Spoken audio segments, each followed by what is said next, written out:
I really wanted to have the fastener in the wall, holding the panels, But it's probably going to be okay.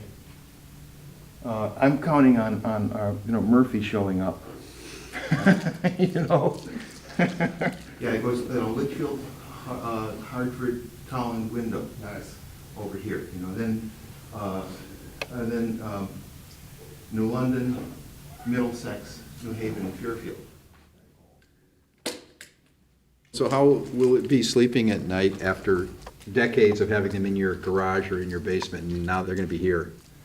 I'm not going to worry about it. I'll be thinking about it though,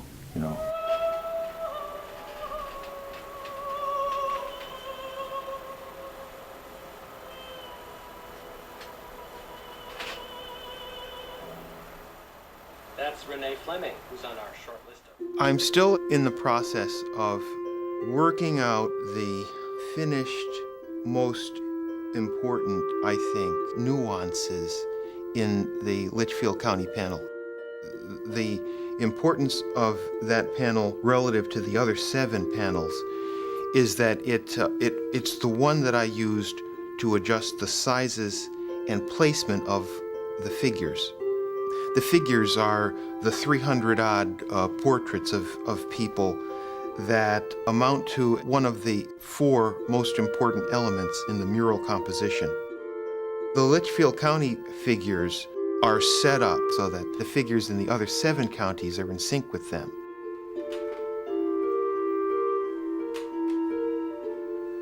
Michael Borders completed his oil-on-canvas mural in the basement of his home in Bloomfield, Connecticut.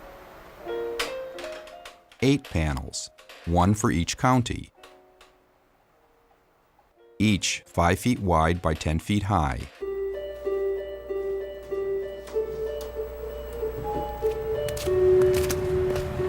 He'd begun the panels 2 decades earlier, working in an unheated storage area in the Martin Luther King Jr. School in nearby Hartford. After returning from a year-long journey through Africa, Asia, and Europe.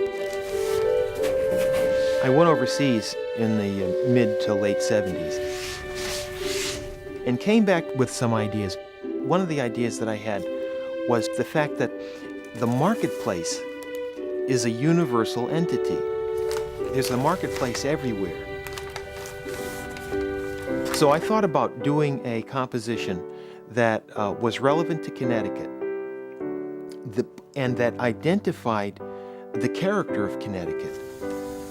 The Connecticut industrial experience represents a body of human experience and consequent human values. Those values are what make the character of Connecticut.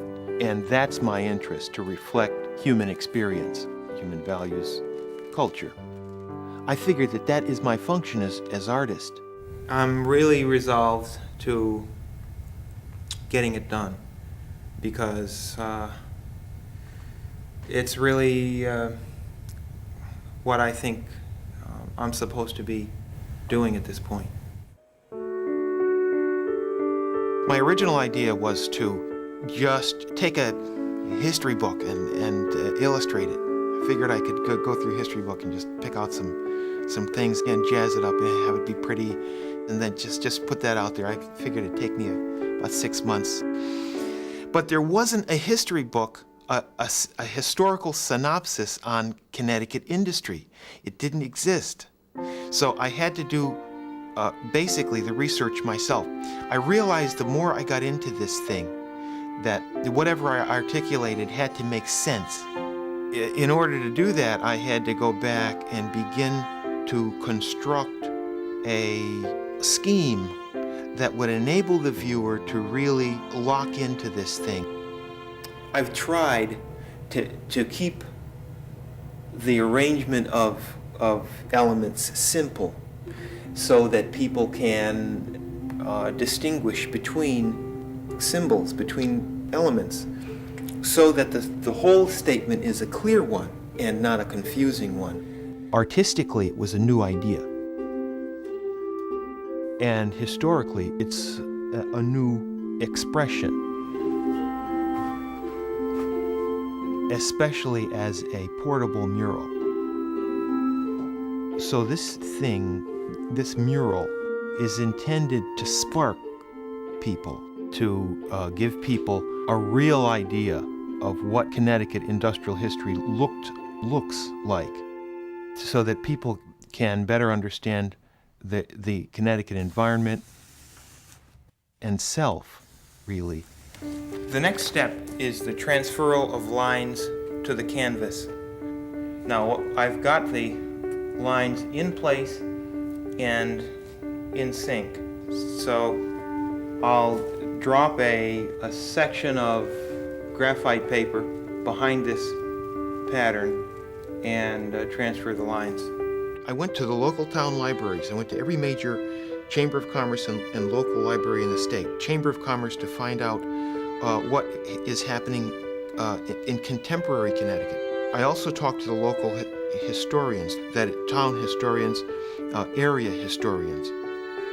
That gave me a sense of what happened in the past, how these places developed economically and demographically, geologically, the land on which they're living, the farmers that were first there, the Native Americans. What did the Native Americans hunt and fish? So I had to reconstruct the history, the historical survey, and the industrial survey, what industries came in and went out, or stayed, and then how they evolved, who were the major movers and shakers in that scheme locally, and how they connected with their adjacent Connecticut peers. I wanted to establish the fact that the industries were tied in together and that they were interdependent. And that interdependence was what I used to set up the system, to establish the lines and form and tones and physicality of this graphic composition, this artistic entity. So as I read the history and as I began to interpret the placement of people, I had a sense when I walked through these historical societies and when I talked to people, I had concepts right there and then that I knew would work. There are 8 panels, and they can be juxtaposed in the shape of an octagon, or that octagon can open up and the mural can be displayed flat. Whatever is going on in one county is literally connected to that which goes on in any of the adjacent counties. You can literally walk from one place in the Connecticut geography to another. And so all of the interdynamics of the history, it's all connected, and then so compositionally it's all connected as well. Each element is contingent upon the element which is either in front of it, behind it, or beside it. Chauncey Jerome, for instance, invented the first all-metal clock. I tried to position him under the Terry clock, a clock made by Eli Terry, one of Chauncey Jerome's teachers. I have Samuel Colt standing under the gun, the revolver that he designed and manufactured. They had a great impact, and so I made those things large. I made the inner workings large and tried to position them under whatever they invented or whatever had impact on them. For instance, there's a whole line of manufacturing in Connecticut that has to do with metals. So I started with blacksmiths, people that just shoed horses and made farm implements and things like that. I identified and delineated those things that those blacksmiths made, and then juxtaposed them alongside people who worked the metal that came after them, that they perhaps instructed, and their inventions. The 4 major elements in the mural are the people who were involved in the development of the Connecticut industrial system, the mills themselves, how they worked, what they made, what they looked like, the products, the stuff that was made in these mills. All of those changed the course of world history, literally. Then the Connecticut topography, extremely important because that is what gave rise to these mills. I've studied the Connecticut landscape through looking at maps, studies at libraries and historical societies and so forth. But I've also flown over the land, actually taking photographs of the landscape itself, the way it actually looks from the air. All of these hills made streams. The streams produced ponds and rivers and lakes. And all of those things meant that mills were possible.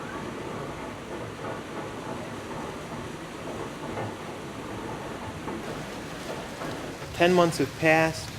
I've got my major elements in place, and I'm refining. And after that refinement has taken place,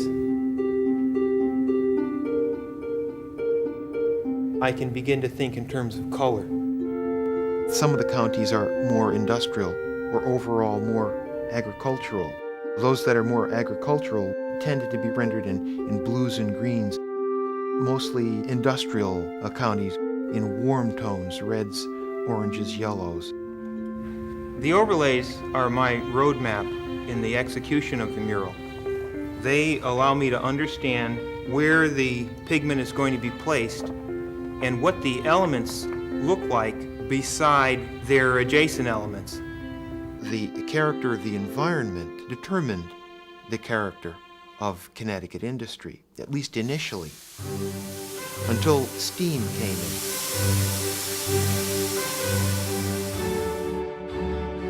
Every element in the mural is the reflection of an actual historical artifact. The turtle, first submarine, it was produced in Middlesex County and is rendered in the Middlesex County panel, but connected to the New London County panels adjacent to it. And so I've got the turtle over here in the Middlesex County panel becoming larger and larger submarines, eventually building to the Polaris type submarines that we have now. And one may not understand that visually to begin with, but the fourth time or the fifth time that you see this mural, you'll see the connection. It's surreal. It's a surreal depiction of a set of historical facts.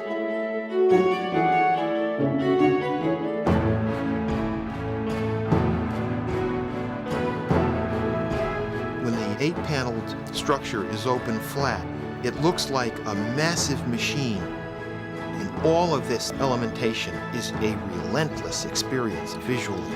This is a symphonic arrangement. Oziel Wilkinson was an industrialist from Willimantic. His daughter married Samuel Slater, who'd come to America in the 18th century with plans of the British textile mills he'd worked in his head. He memorized how these parts fit together, how the sizes and so forth, and literally reconstructed this thing in his mind. Samuel Slater is generally regarded as the father of the American Industrial Revolution. Much like Slater, Michael Borders carried around plans in his head. A vision that over the course of 20-plus years, he painstakingly and lovingly reconstructed on 8 canvas panels.